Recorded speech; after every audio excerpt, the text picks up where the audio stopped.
Aqui, gostaria de saber se existe alguma maneira para deixar de ser brasileiro. Eu digo, bom, uma boa maneira é você ser português, porque a civilização brasileira, em termos de, vamos dizer, de valores universais, ela é praticamente nula, não é isso? Não tem história, não tem raiz. E a história brasileira consiste em cada geração esquecer tudo que a anterior fez. Então as pessoas ficam soltas no espaço como átomos, então elas não podem encarnar verdadeiros valores. Valores e símbolos se encarnam em nós através da história, do tempo que passa.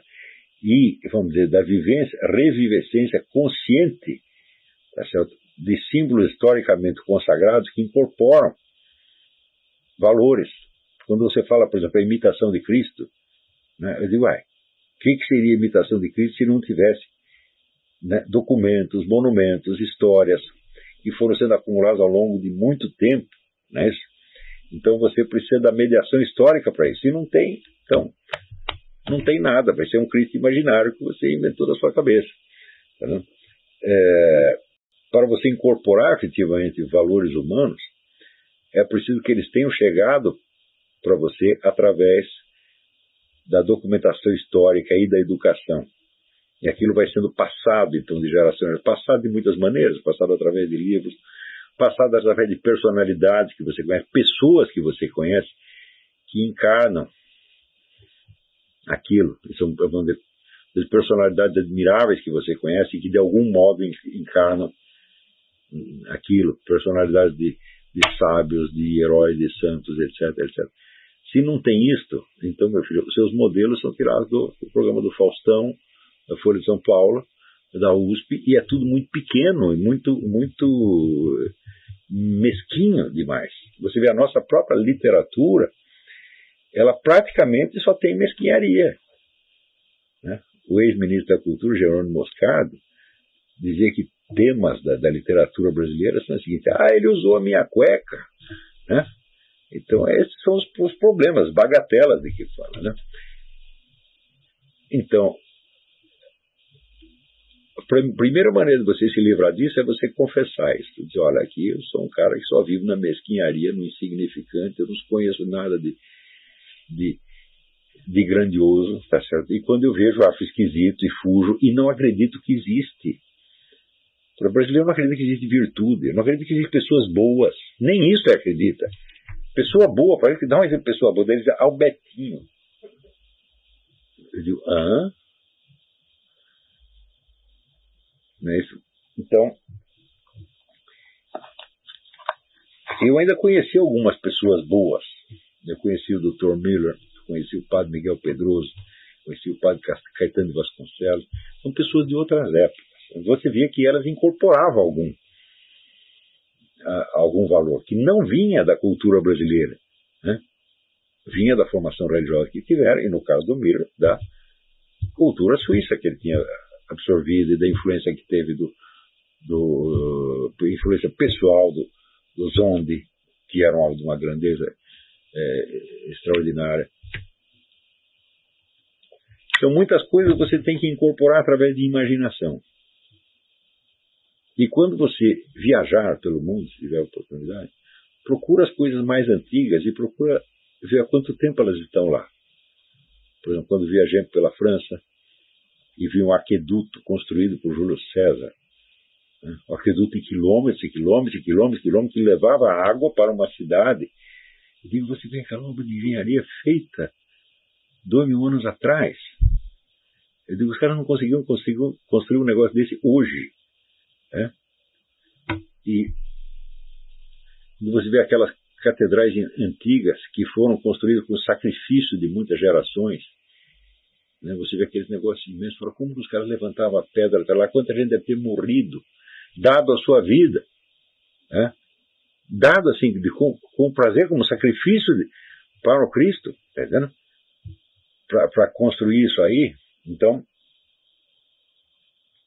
bom, também no Brasil muita gente morreu, por exemplo, para fazer a ponte Rio-Niterói, mas não foi por o mesmo motivo, né?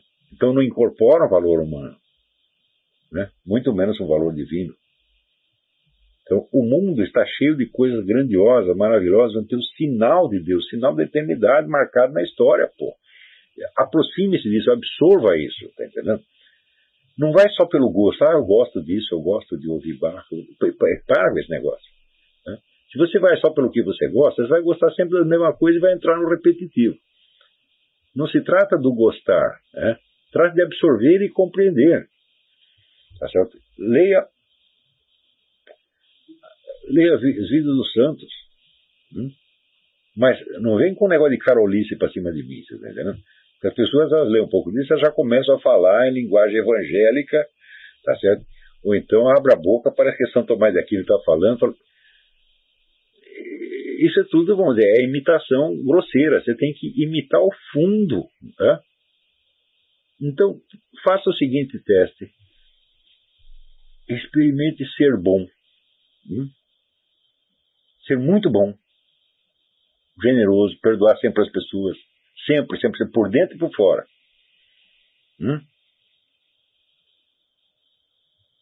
Já tentou isso alguma vez?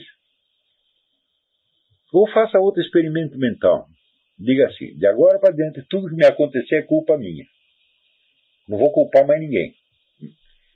Isso não é bem verdade, mas é uma disciplina. Não é isso?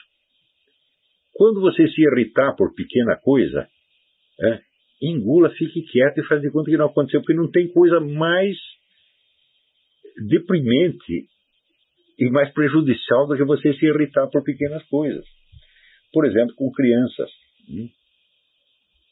A criança, sei lá, derruba um prato, então você fica louco da vida. E por quê? É um pecado derrubar o prato?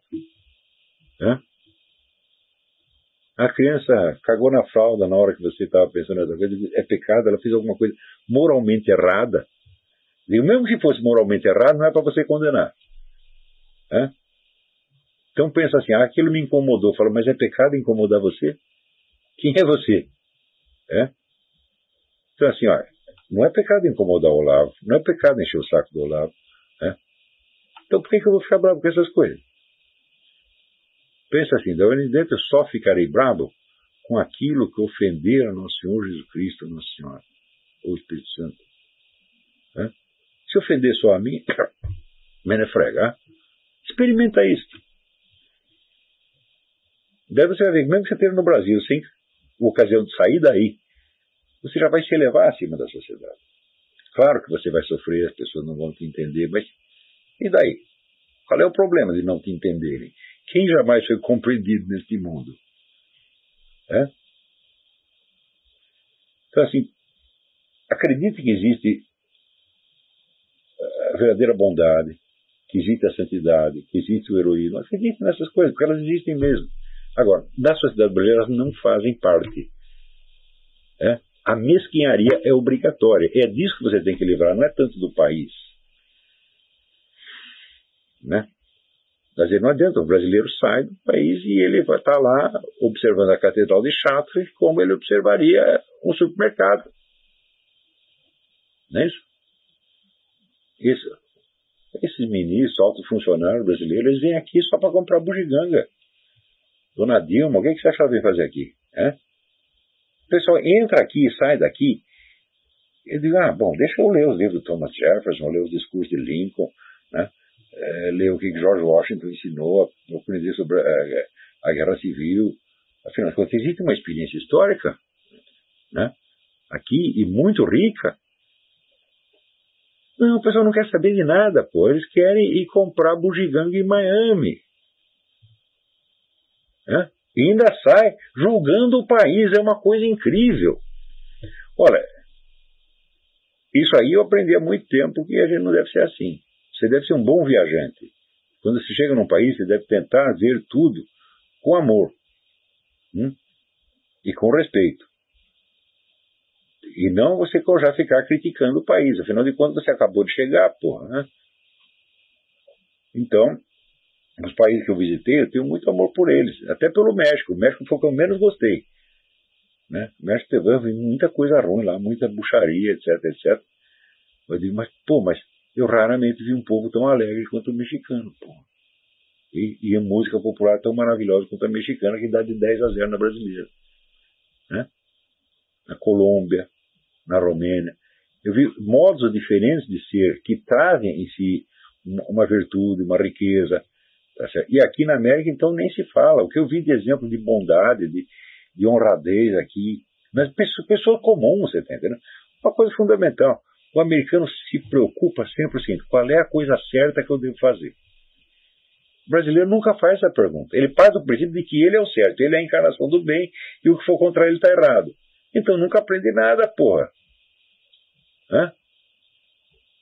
Então, por exemplo, coloque este problema perante uma decisão, não pergunte o que é mais vantajoso fazer, o que vai me dar mais dinheiro, né?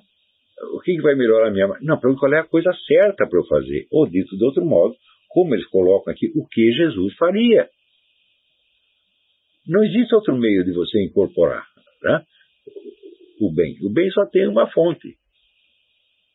E para incorporar essa fonte, você precisa da ajuda de muita gente, às vezes de uma sociedade inteira. E se não tem a sociedade está ruim, meu filho, tem a história, tem os documentos históricos, e tem um negócio chamado avião, que você toma e você vai parar em outro lugar.